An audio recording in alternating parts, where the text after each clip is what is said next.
السلام علیکم ورحمۃ اللہ وبرکاتہ۔ ان الحمدللہ والصلاۃ والسلام علی رسول اللہ، اما بعد۔ محترم ناظرین کرام اور عزیز طلبہ، کتاب شرح صدور الذہب کے درس میں آج ہم اسم کی علامت سے متعلق پڑھیں گے۔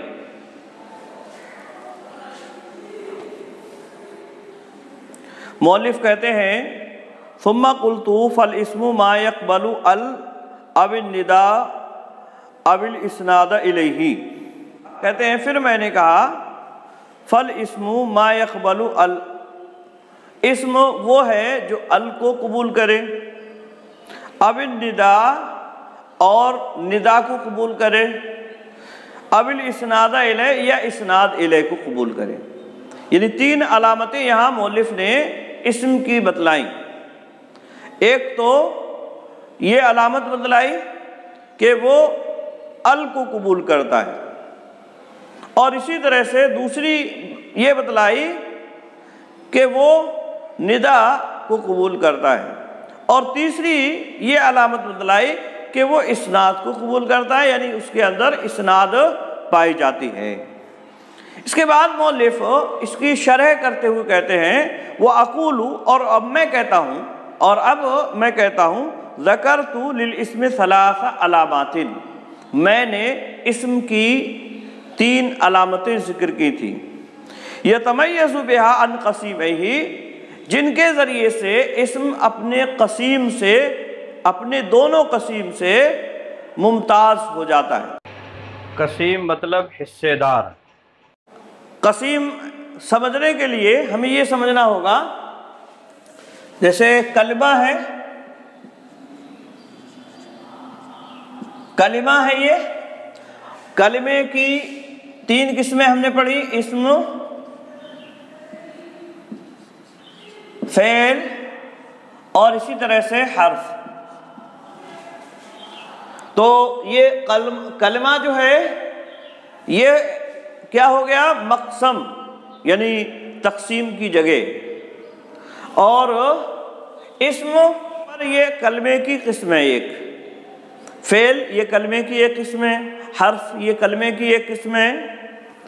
لیکن جو اسم، فعل اور حرف کا آپسی جو تعلق ہے وہ ایک دوسرے کے کیا بنتے ہیں، اسے کہتے ہیں قسیم۔ اسم، فعل اور حرف کی قسیم ہے، اور اسی طرح سے فعل یہ حرف اور اسم کا قسیم ہے، حرف اسم اور فعل کا قسیم۔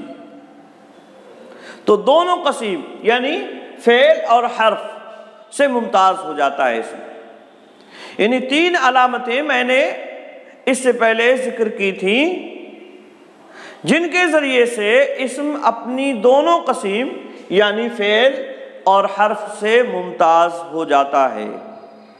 اور وہ تین قسمیں، وہ تین علامتیں کون سی ہیں؟ کہتے ہیں احداہا ال، پہلی علامت ہے ال، پہلی علامت ال ہے۔ تو یہ علامت اسم کی ہے، اور یہ ال جس پر بھی آئے گا وہ اسم کہلائے گا۔ مؤلف کہتے ہیں یہاں ہم نے ال کہا ہے، الف اور لام نہیں کہا ہے جیسا کہ بہت سارے لوگ کہا کرتے ہیں۔ تو اسی کا جواب دیتے ہیں کہ یہ ال ہم نے کیوں کہا ہے۔ کہتے وَهَذِهِ الْعِبَارَةُ أَوْلَى مِنْ عِبَارَةِ مَنْ يَقُولُ الف ولام، کہ یہ عبارت یعنی ال کی جو ہم نے کہا ہے یہ زیادہ عمدہ ہے، زیادہ لائق اور بہتر ہے اس شخص کی عبارت سے جو کہتا ہے الف واللام، الف اور لام جو کہتا ہے اس کی عبارت سے زیادہ عمدہ اور بہتر یہ ہے کہ ال کہا جائے۔ کیوں زیادہ بہتر اور عمدہ ہے؟ لِأَنَّهُ لَا يُقَالُ فِي حَل الْحَاءُ وَاللَّامُ، کیونکہ حل میں ایک اور لفظ ہے حل، حل میں ہا اور اللام نہیں کہتے ہیں۔ اسی طرح سے ولا فی بل الباء واللام، اور نہ ہی بل میں الباء واللام کہا جاتا ہے۔ الباء واللام یہاں بھی نہیں کہا جاتا ہے. تو اب جب بل میں ہم نہیں کہہ رہے ہیں با اور لام، اور حل میں جب نہیں کہہ رہے ہیں ہا اور لام، تو ال میں کیوں الف اور لام کہا جائے؟ ٹھیک ہے، لہذا ال کہنا یہ زیادہ عمدہ اور بہتر ہے، یہ مؤلف کا کہنا ہے، اور اسی وجہ سے انہوں نے ال کہا، الف اور لام نہیں کہا. جبکہ الف اور لام بھی استعمال کیا جاتا ہے، نحوی اس کو بھی استعمال کرتے ہیں، لیکن مؤلف نے ال کہنے کو زیادہ بہتر اور زیادہ عمدہ قرار دیا ہے. اب اس کے بعد کہتے ہیں وَذَلِكَ، اور اس کی مثال دے رہے ہیں، وَذَلِكَ كَالرَّجُلِ وَالْكِتَابِ وَالدَّارِ. یہاں اسم کے اوپر الف لام داخل ہونے کی مثال دی، اور اس کی مثال كَالرَّجُلِ الْكِتَابِ، یہ اسی طرح سے الداری. یہاں دیکھ رہے ہیں الرجل پر الف ال آیا، اسی طرح سے الکتاب پر ال آیا، اور اسی طرح سے الدار پر ال آیا. تو یہ تمام اسما ہو گئے، یہ تمام کیا ہو گئے؟ اسما ہو گئے. اسی طرح سے وقول ابی طیب، ابو طیب کے قول میں، ابو طیب متنبی جو مشہور شاعر ہے عربی زبان کا، اس کی کنیت ہے. تو متنبی کے قول میں متنبی کہتا ہے الخیل،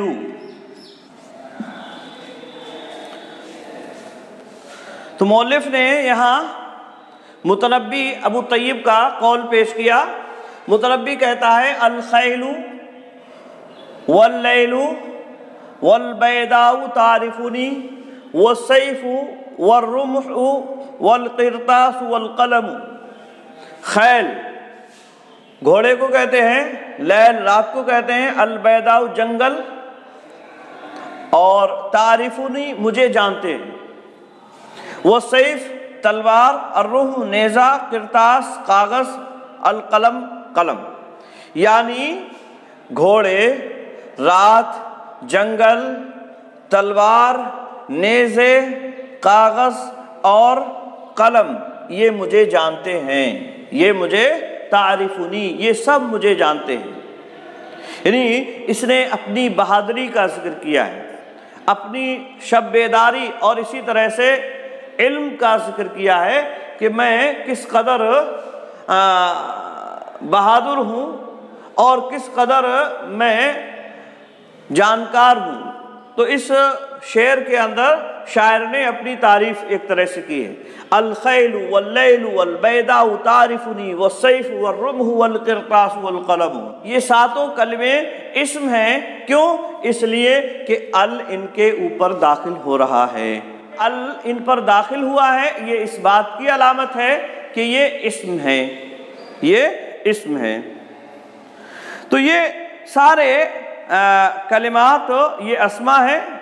مؤلف کہتے ہیں فہذہ الکلمات السبع، یہ ساتوں کلمات اسماء اسما ہیں، لدخول ال علیہا، ان پر ال کے داخل ہونے کی وجہ سے.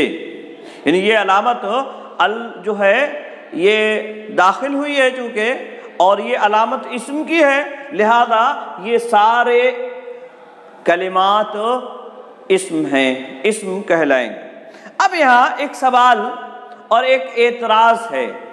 ایک شاعر ہے فرزدق نام کا، اس نے اپنے ایک شعر میں کہا، اور وہ شعر کیا ہے؟ پہلے اس شعر کو دیکھیے. کہتا ہے ما انتا. تو یہ فرزدق ایک مشہور شاعر ہے، اس کا ایک شعر ہے. اس شعر سے متعلق مؤلف کہتے ہیں فَإِن قُلْتَ فَكَيْفَ دَخَلَتْ عَلَى الْفِعْلِ فِي قَوْلِ الْفَرَزْدَق. اوپر بات انہوں نے کی کہ ال یہ اسم پر داخل ہوتا ہے. اب اسی پر ایک اعتراض ہو سکتا ہے، اس اعتراض کا جواب اصل میں مؤلف دینا چاہتے ہیں. کہتے ہیں فَإِن قُلْتَ، اگر آپ کہیں، اگر آپ اعتراض کریں، فَكَيْفَ دَخَلَتْ، کیسے داخل ہوا ال. دخلت، دخلت میں جو ضمیر ہے وہ ال کی جانب جا رہی ہے، یعنی کیسے داخل ہوا ال علل فعل، فعل پر۔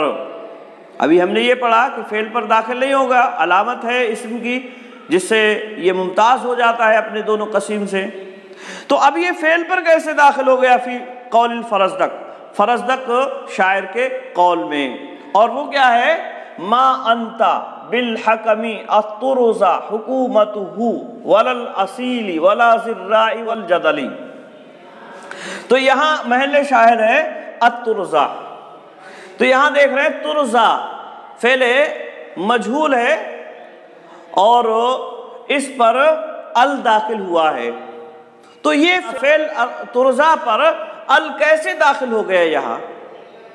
ٹھیک ہے، معنی ہے ما انت بالحکم الطرزہ حکومتہ، تو ایسا حکم نہیں ہے جس کے فیصلے سے راضی ہوا جائے، ولا الاصیلی، اور نہ ہی اصل یعنی صاحب نسب ہو، ولا ذراعی والجدلی، اور نہ ہی تم رائے اور فیصلے والے ہو، اور نہ ہی لڑائی جھگڑوں کے فیصلے کرنے والے بھی نہیں۔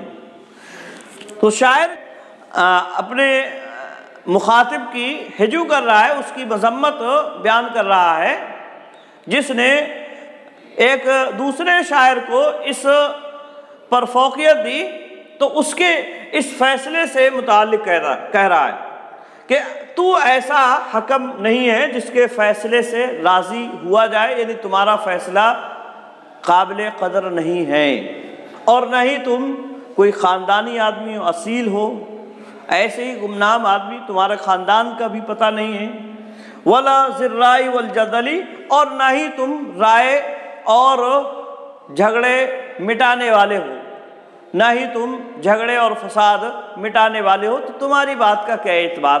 تم جو کسی کو کسی پر فوقیت دے رہے ہو، اس سے کیا ہوتا ہے؟ یہ ہے اصل میں معاملہ۔ تو محل شاہد یہ ہے کہ الطرزہ یہاں فعل ہے اور اس پر ال داخل ہوا ہے، تو اس کا جواب کیا ہوگا؟ کہتے ہیں مؤلف قلت، میں اس کا جواب دوں گا، ذالک ضرورت قبیحہ، یہ ضرورت قبیحہ ہے، یعنی یہ ایک ضرورت کے تحت ایسا کیا گیا ہے، اور وہ ضرورت قبیحہ کیا ہے؟ یعنی بری ضرورت، شعر کا وزن نہ ختم ہونے پائے، شعر کا وزن برقرار ہے، تو اس ضرورت کے تحت یہاں شاعر نے فعل پر ال داخل کر دیا ہے، یعنی شعری ضرورت ہے، یہ شعر کو اس کے وزن پر قائم رکھنے کے لیے یہ ال داخل کیا ہے فعل پر۔ آئی بات سمجھ میں؟ اور یہ ایک بات ہوئی، حتی قال الجرجانی ما معنی، یہاں تک کہ جرجانی نے کہا، یعنی ایک مشہور نحوی ہیں، انہوں نے کہا جس کا معنی اور مفہوم ہے ان استعمال مثل ذالک فی النثر خطأ باجماع، کہ اس کا استعمال، اس طرح کا استعمال نثر میں یہ اجماعی طور سے غلطی ہے، خطا ہے، یعنی نثر میں اسے استعمال نہیں کیا جا سکتا ہے، اور اس جملے کو قیاس کر کے نثر میں اس کو استعمال نہیں کیا جا سکتا ہے، شعری ضرورت کے تحت یہاں یہ زائد کیا گیا ہے۔ اے انہ لا یقاس علیہ، یعنی نثر کو اس پر قیاس نہیں کیا جا سکتا ہے۔ آئی بات سمجھ میں؟ ہاں، تو نثر کو اس پر قیاس نہیں کیا جا سکتا ہے، نثر میں ہم فعل پر ال داخل نہیں کر سکتے ہیں، یہ شعر میں ضرورت شعری کی وجہ سے استعمال کیا گیا ہے۔ آئی بات سمجھ میں؟ لہذا جو شاذ ہے ایک طرح سے یہ شاذ ہو گیا، اور شاذ کا کوئی شمار و قطار نہیں ہوتا ہے، لہذا اس کے ذریعے سے کوئی اعتراض قائم نہیں کیا جا سکتا ہے۔ اسی طرح سے دوسری بات کہہ رہے ہیں وہ ال فی ذالک اسم موصول بمعنی الذی، اور یہاں یہ ال جو ہے یہ اسم موصول ہے جو الذی کے معنی میں، ٹھیک ہے، یہاں ال یہ اسم موصول ہے جو الذی کے معنی میں، لہذا جب یہ الذی کے معنی میں ہے، اسم موصول ہے، تو یہ فعل پر داخل ہوا، تو اس میں کوئی قباحت کی بات نہیں۔ تو یہ دو باتیں یہاں انہوں نے اس اعتراض کو ختم کرنے کے لیے کہیں کہ یہ ایک ضرورت شعری ہے، قبیح ضرورت ہے، بری ضرورت ہے، جو شعر کا وزن برقرار رکھنے کے لیے کیا گیا ہے۔ اور اسی طرح سے دوسری بات یہ اصل میں الذی کے معنی میں ہے، اسم موصول ہے، اور بالحکمی اترضا حکومت، یعنی ایسے حکم نہیں ہو تم جس کے فیصلے سے راضی ہوا جائے، جس کے فیصلے کو پسند کیا جائے۔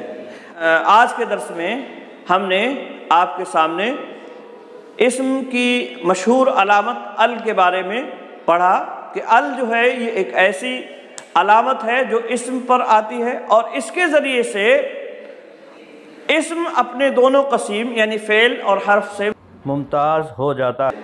البتہ جو فرزدق نے اپنے اس شعر میں ال داخل کیا ہے فعل پر، تو یہ فعل اصل میں یہاں فعل پر ال داخل کرنا یہ ضرورت شعری کی وجہ سے ہے، جس کا اعتبار نہیں ہوگا۔ امید ہے بات سمجھ میں آ گئی ہوگی۔ آج کے لیے بس اتنا ہی۔ السلام علیکم ورحمۃ اللہ وبرکاتہ۔